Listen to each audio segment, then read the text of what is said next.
یہ فرمائیے گا کہ اب بجٹ ہو گیا ہے، پاس ہو گیا ہے اور اس کا ہم دیکھ رہے ہیں میسو فیڈ بیک ہے، ٹوٹل ایرپشن ہے، بزنسز الگ پریشان ہیں، کاروبار پریشان ہے۔ آپ نے دیکھا کہ اس میں بہت ایسی چیزیں جو کسی صورت میں سمجھ سے باہر ہیں۔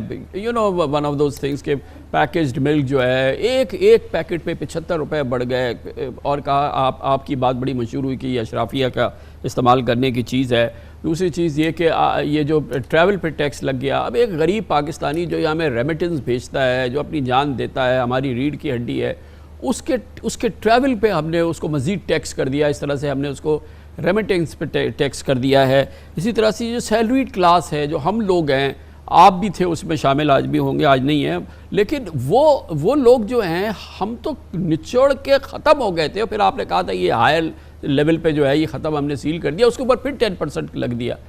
یہ جو چیخیں ہیں، یہ جو بددعائیں ہیں، اور اس کی جگہ آپ دیکھ رہے ہیں کہ کتنا میسو کیپٹل ڈرین ہو رہا ہے، کیسا میسو برین ڈرین ہو رہا ہے۔ یہ تو اکانومی کے لیے میرے خیال میں سب سے بڑا کرائسس ہے۔ ہم نے IMF پروگرام تو لے لیا یہ سب کچھ کر کے، مگر اس کا جو فال آؤٹ ہے وہ ہم میجر کر رہے ہیں، اس کو کنٹین کیسے کریں گے؟ جی آئی تھنک دو تین چیزیں میں تھوڑا سا کلیریفائی کرتے جاؤں۔ ایک تو یہ ہے کہ جو ہمارے لیبر میں بھائی ہیں، وہ یہ جو ایئر کا جو ٹکٹس ہیں اس سے ان کو استثناء دیا گیا ہے، جو لیبر ہیں، تو وہ especially moving into the GCC countries, تو ان پہ اس کا اطلاق نہیں ہوگا۔ نہیں مطلب یہ کہ دوسرا جہاں تک آپ نے دودھ کی بات یہ امپورٹنٹ بات ہے، اس کو کلیئر کر دیں۔ تو کیا اکانومی میں جو ٹریول کر رہے ہوں گے، یا یہ کہ کوئی کارڈ دیں گے ان کو کہ جی کہ ان کا نہیں ہو، یہ کیسے اس کو مینیج کیسے کریں گے؟ جی اس کا جو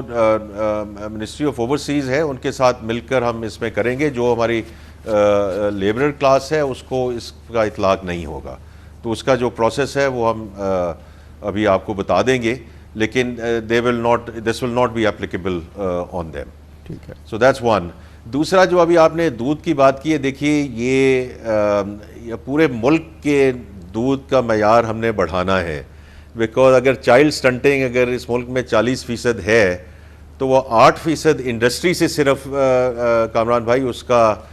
جو ہے وہ چارہ نہیں ہو سکتا۔ So we have to collectively think how we improve the quality of loose milk, how do we look at breast feeding, اور how do we look at the package milk. So اس کو ہمیں بڑا کمپریہنسولی اس کو آگے لے کر چلنا پڑے گا۔ باقی جو آپ نے ذکر کیا اس کا وجہ یہ ہے کامران بھائی کہ ہم نے اسٹرکچرل ریفارمز نہیں کی، ہم یہ ٹیکس ٹو GDP نہیں کیا، تو اس کی وجہ سے we have been coming back to the same for more because اس میں ease and certainty of collection۔ تو اسی لیے ہمارے لیے جو انفورسمنٹ والا جو اس وقت ایلیمنٹ ہے وہ اتنا امپورٹنٹ ہے، بیکاز اگر یہ ہمیں ہر صورت اس کو کرنا ہے، اس لیے پرائم منسٹر ہر ہفتے یہ میٹنگ لے رہے ہیں، because otherwise we will not be able to get out of this vicious cycle of going back to the same for more. تو اس لیے یہ سائیڈ ہم کریں گے تو اس سائیڈ پہ ہم جو ہے وہ ریلیف دے پائیں گے انشاءاللہ ایز وی گو فارورڈ۔ لیکن تو اس پہ بہت زیادہ فوکس ہے جی، جو بہت زیادہ فوکس ہے۔ جو پریشر ہے ہماری سیلریڈ کلاس پہ، آپ کے علم میں ہے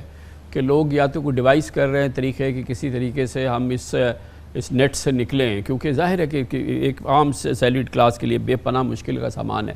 پھر اس کے علاوہ ہم یہ دیکھ رہے ہیں کہ کس طرح سے کیپٹل ڈرین ہو رہا ہے، جس طرح کے ٹیکسز ہیں نا، ہم نارڈک اسٹیٹ والے جہاں پر آپ کام کیا کرتے تھے وہ والے ٹیکسز آپ نے لگا دیے ہیں اس پاکستان میں، جہاں پہ ایک آپ کو نہیں ہے۔ ویلتھ کریشن یہاں جرم ہے، اشرافیہ کا ایک نام دے دیا گیا ہے، تو لوگ تو تیزی سے نکل رہے ہیں نا۔ آپ دیکھیں فارن آفس کے باہر جو لوگ سٹیمپ کرا رہے ہیں اپنی ڈگریز اور نکلنا چاہتے ہیں، یہ تو ایک میسو کرائسس ہے نا سر، اس کو تو کنٹین کرنا پڑے گا، اور اس طرح سے لوگ نکلتے چلے جائیں گے، کیپٹل نکلتا جائے گا۔ کیپٹل کریشن ہم جرم قرار دے دیں گے، جنہوں نے کیپٹل کریٹ کیا ہے ان کو ہم کہیں گے کہ 70% تم اپنا دے دو، سپر ٹیکس بھی دے دو، یہ بھی دے دو، یہ بھی دے دو۔ تو یہ تو ہونا چاہیے نا ان پرائرٹیز کے اندر کہ اس کو کسی صورت سے روکے۔ اور پھر یہ جو انٹرنیشنل انویسٹر آئے گا وہ کیا سوچے گا کہ یہ ہم کس ماحول میں جا رہے ہیں، میں کیوں نہ جا کے سویڈن میں انویسٹ کروں جو اگر مجھے یہی ٹیکسز دینے ہیں تو۔ جی آئی تھنک ہمیں یہ جیسے آپ کہہ رہے ہیں یہ ٹیکسیشن رجیم ہے، اس کو ہمیں گوئنگ فارورڈ جو ہے اس کو ضرور دیکھنا ہوگا، لیکن یہ اسی وقت ہو سکے گا کامران بھائی جب ہم بیلنس کر سکیں گے، جب ہم under taxed untaxed sectors کو لا سکیں گے into the net, number 1۔ Number 2، یہ جو نان فائلر والی رجیم ہے، میں بار بار ہر جگہ کہتا ہوں کہ یہ اختراع صرف پاکستان میں ہی ہے، تو ہم اس دفعہ اس کو بالکل پیونیٹیو لیول پہ لے گئے ہیں تاکہ یہ نیٹ میں آئیں۔ یہ آئیں گے تو یہ اس کا ایک اسٹرکچرل سولوشن ہم اس کا ڈھونڈ پائیں گے، بیکاز دیکھیں کامران بھائی یہ کوئی اتنی بڑی راکٹ سائنس نہیں ہے، رائٹ، کہ جتنا ہم فیڈرل لیول پہ ابھی آپ نے کہا اتنے ریونیو میجرز کر دیے، اتنا آپ ریونیو لے کر آئیں گے،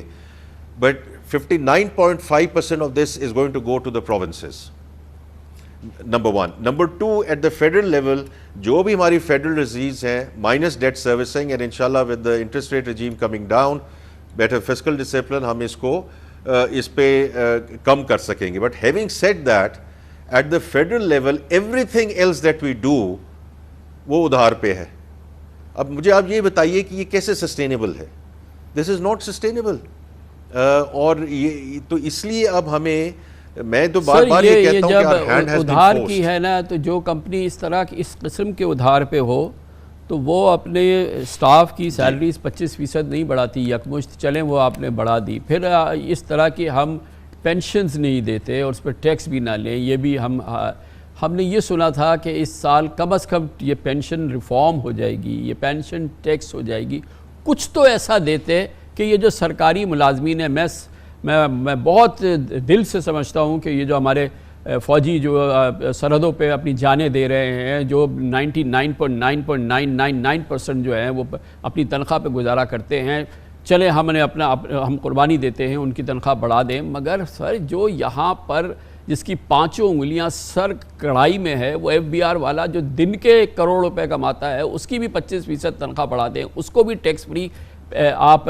پینشن دے دیں۔ اور اس طرح کے یہاں ہمارے سندھ میں آپ تشریف لائیں، آپ یہیں تھے، آپ دیکھیں کہ ایک دروازے پہ اندر جانے کے پیسے دیتے ہیں، مگر ہم اس کی اپنے ٹیکس پیئرز جو ہیں اس کی تنخواہ کو ہم 25% بڑھا دیں۔ یہاں والوں نے کہا ہم 30% بڑھائیں گے، ان کی پینشن ٹیکس فری دیں گے۔ سر یہ ظلم کا نظام ہے، یہ نہیں چلے گا، ایسے کام نہیں چل سکتا۔ جی نہیں، میں دیکھیے آپ کی بات سمجھتا ہوں، اگر میں اوورال پینشن کی ہم بات کریں، اگر ہم پروونسز کو نکال بھی دیں تو دا انفنڈڈ پینشن لائبلٹی، کامران صاحب اور آپ میرے سے بہتر سمجھتے ہیں اور آپ کو معلوم ہے، دس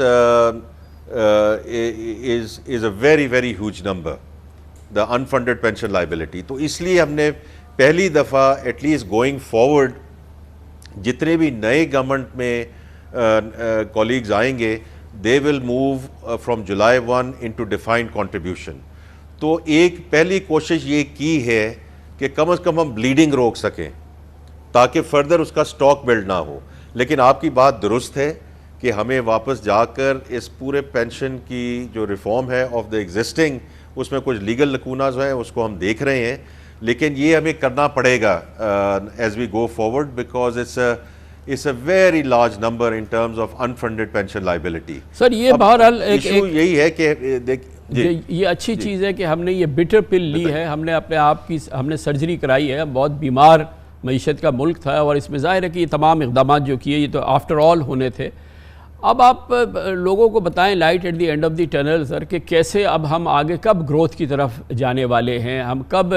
انشاءاللہ تعالیٰ اس سفر سے آگے بڑھنے والے ہیں، یہ FBR میں کب لوگ کہیں گے کہ بھائی اورنگزیب صاحب کے زمانے میں یہ بہتری آ گئی ہے، اور پھر ہم آگے ہمارا گروتھ آئے، ہم کہیں 2%، 4% کے قریب، 5% کے قریب جانے کا سفر شروع کریں۔ یہ شروع ہو جائے گا تو تمام چیزیں، تمام سیاسی مسائل حل ہو جائیں گے، تمام شکایات دور ہو جائیں گی، 5-6% کی گروتھ دے دیں، سب کچھ ٹھیک ہو جائے گی۔ یہ آپ جتنا بھی ریاست ہماری پوری جو اس وقت اقتدار میں ہے، جو سمجھتی ہے کہ یہ سیاسی چیلنجز وغیرہ معیشت کو ٹھیک کر دے یا گروتھ دے دے تو یہ ٹھیک ہو جائے گا۔ اس کی کوئی ہے کچھ light at the end of the tunnel دکھائیں ہمیں؟ دیکھیے بھائی، سب لوگ یہی کہتے ہیں کہ جب بھی کوئی IMF کے پروگرام میں ہوتا ہے تو that is all about stabilisation, اور وہ کافی حد تک بات درست ہے، بیکاز اس میں ایگریگیٹ ڈیمانڈ آپ نیچے لاتے ہیں۔ لیکن 2 سیکٹرز ایسے ہیں کامران بھائی، for me are real levers of growth for Pakistan.